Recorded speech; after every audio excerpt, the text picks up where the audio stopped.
So Kentucky's Attorney General and a private Christian school filed an emergency request with the Supreme Court trying to overturn an order from Kentucky's governor that shut down all in-person learning at K through 12 schools in the states at the end of November, including private religious schools due to COVID-19. Kentucky's AG writing this: in Kentucky, one can work out at the gym, attend a wedding, send his or her child to daycare or preschool. College students can attend classes, but all of Kentucky's religious schools are shuttered.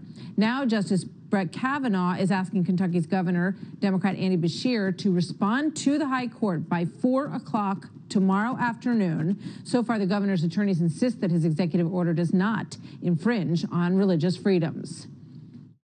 The governor is determined to take decisive steps to stop our increasing curve of COVID-19. We now have 117 counties in the red zone.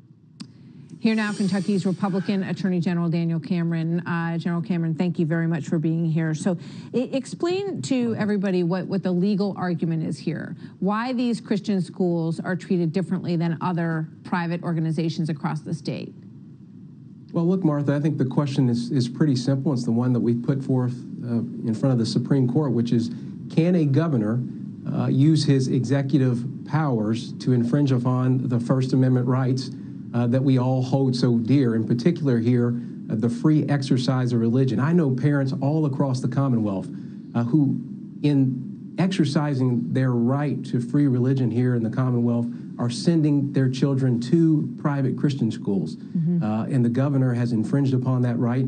It's the question that we've raised with the United States Supreme Court, and I'm optimistic about what we'll hear from them in light of the diocese case that came out in New York last week. So what does he say about why he singled out these private institutions when he allowed other private institutions to continue to be open? What's his argument for that? It doesn't make much sense to me. You've heard Dr. Fauci this past weekend, and the CDC even put forth language suggesting that it's important to have our kids in school, that it's not the super spreader that a lot had feared. Dr. Fauci talked about the importance of the developmental aspects of being back in school. We wholeheartedly agree with that. Again, I know parents all across the Commonwealth send their children to religiously affiliated schools, not only so that they can learn reading, writing, and arithmetic, but also so that they can learn about the values of faith that are intertwined with the curriculum.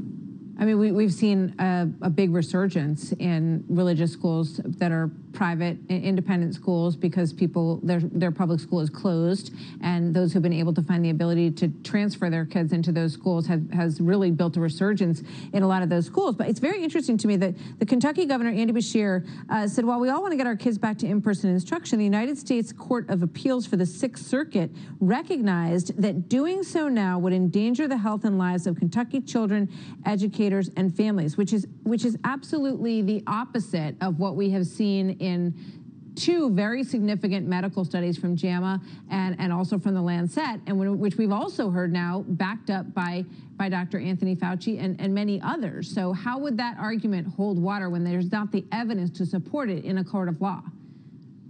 Well, it doesn't hold water, Martha. The fact of the matter is that Danville Christian, one of the lead plaintiffs in this case, has spent nearly $30,000 to make sure that they are doing things consistent with the CDC, taking the proper precautions to keep their students safe. Another school here in the Commonwealth of Kentucky, Lexington Christian, has spent nearly $400,000, again, implementing safety procedures to keep people safe. And that's exactly right. It's incredible. So this could be something that comes before the Supreme Court. Justice Amy Coney Barrett would obviously be part of that decision. They have ruled in favor of religious institutions in New York and New Jersey. What do you think would happen if it goes to the Supreme Court? Well, look, we filed our application with the Supreme Court this past Monday. We are very optimistic. You mentioned the diocese case out of New York.